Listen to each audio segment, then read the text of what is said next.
తుఫాన్, వర్షాలు లేదా ప్రకృతి వైపర్యాల రీత్యా పంట నష్టం ఎదుర్కొనే రైతుల పరిస్థితి చాలా క్లిష్టంగా ఉంటుంది. అటువంటి సమయంలో ప్రభుత్వం వెంటనే చర్యలు తీసుకోవడం చాలా అవసరం. మొదటగా పంట నష్టం అంచనా వేయడానికి ప్రత్యేక సిబ్బందిని నియమించి రైతులకు సరైన పరిహారం అందించాలి. ఈ ప్రక్రియలో పారదర్శకత పాటించాలి. అందరికీ న్యాయం జరిగేలా చూడండి.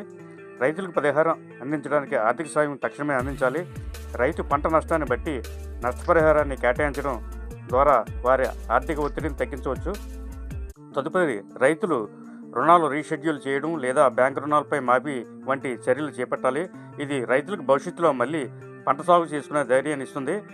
ఇతర చర్యలలో ఉచితంగా విత్తనాలు, ఎరువులు మరియు పునరుద్ధరణకు అవసరమైన వ్యవసాయ పరికరాలు అందించడం ద్వారా రైతులు పునరుద్ధరణకు సహాయపడవచ్చు. ఇదే కాదు, రైతులకు పంట బీమా పథకాలు పూర్తిగా అందుబాటులో ఉండేలా చేయాలి. పంట నష్టం పోయిన రైతులు బీమా ద్వారా తక్షణ సాయం పొందేలా చర్యలు తీసుకోవాలి. ఇది రైతులకు చాలా అవసరం. ఈ విధంగా గవర్నమెంట్ సహాయం చేస్తేనే కానీ రైతు ముందుకు పోలేడు, తదుపరి వ్యవసాయం కూడా చేయలేడు.